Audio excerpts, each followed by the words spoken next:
What's up guys, Robert Alto Bodies. Now the title of this video is if you don't use it, you lose it. So we've heard that before probably about other things, but what do I mean by that? What I mean is in regards to your body and your health and your muscles and your heart, everything.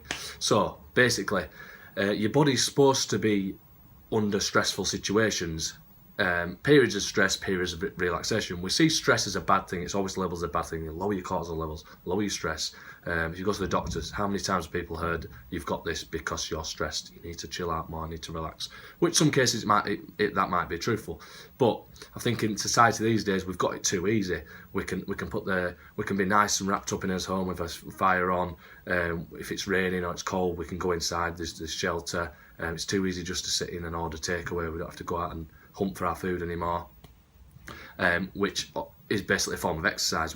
So we're trying to make it easier and easier and easier, which makes the body lazy. So we've evolved to adapt to these stressful mechanisms. So, for example, a good example of stress is weightlifting. So you lift weights, it causes tiny little micro tears in your muscles. You stop overnight, couple of nights, 3 nights, whatever it may be, your body repairs the damage, the muscle comes back stronger. Same with bones, the muscle pulls on the bone, that causes micro damage to the bone, and the bone becomes stronger. It adapts to the stress, and that's a good thing.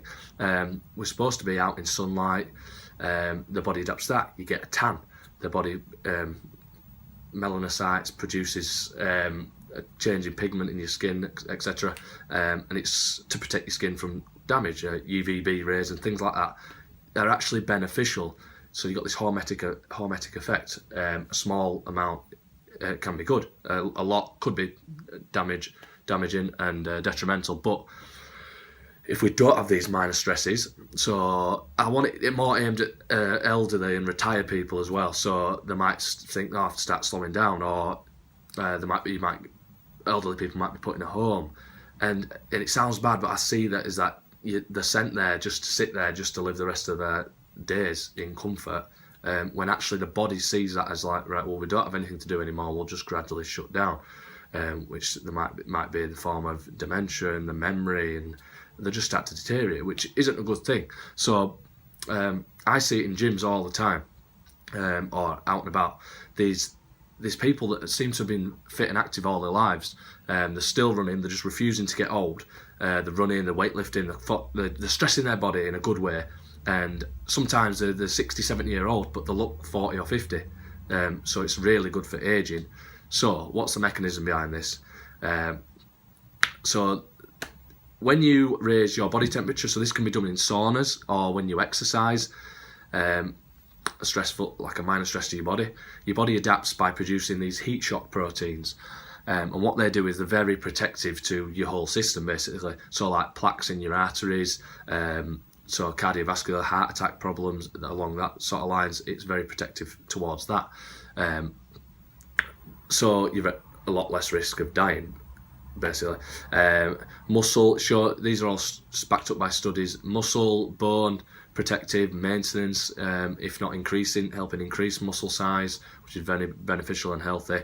And just fighting the effects of aging. It's increases growth hormone. So if you want to, that's why I think these people that carry on moving, keep exercising, refuse to slow down like the norm, look younger because they've got increasing growth hormone.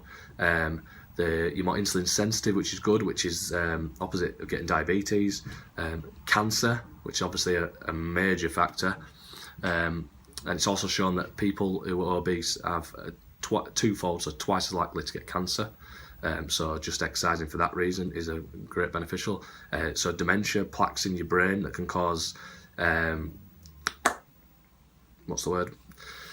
Alzheimer's. So that is shown to help with that. So these heat shock proteins are there to protect your body from all these problematic issues that could kill you in the long run.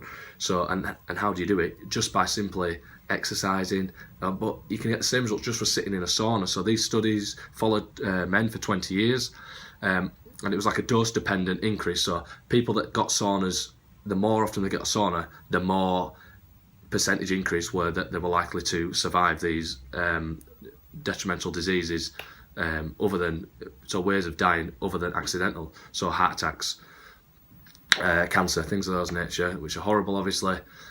But it got up to like a 40% increase in survival just by getting a 15-minute sauna every day, which is pretty cool, I think. Like that's easy thing to do. But yeah, you get the same effects from exercising. It keeps you young, keeps you fresh, produces new brain cells by exercising. So you're not just training your heart and your lungs and your body. You're training your brain. So the main message is don't slow down. Okay. Obviously work around injuries and things like that, but don't refuse. You should refuse to get old, and try and keep going, and encourage your elderly, like your grandparents or your parents, to do so. Maybe start the gym. They might not become like Arnold Schwarzenegger, or they might just want to look a little better, but tell them the benefits of the health and aging benefits and all the cardio protective benefits. You're not going to get diabetes as much, protecting against cancer. Okay, so that's the main message. These heat shock proteins basically clean up all these damaged proteins, which help your genes and your DNA. Very complicated, but your body's supposed to be under minor little stresses. So basically, you're giving the little shock to your body, basically saying like, keep going. I'm still fit and healthy. My body needs to recover and keep your cells turning over, which they're always getting damaged and replaced. We want to help that replenishment. Okay. Any questions? Because it's quite a complicated subject, but hit me a message, either comment here or private message me, and we can chat further. I can send you links to studies and videos that are quite interesting. Okay, so Robot Optimal Bodies, keep moving and refuse to get old. Cheers.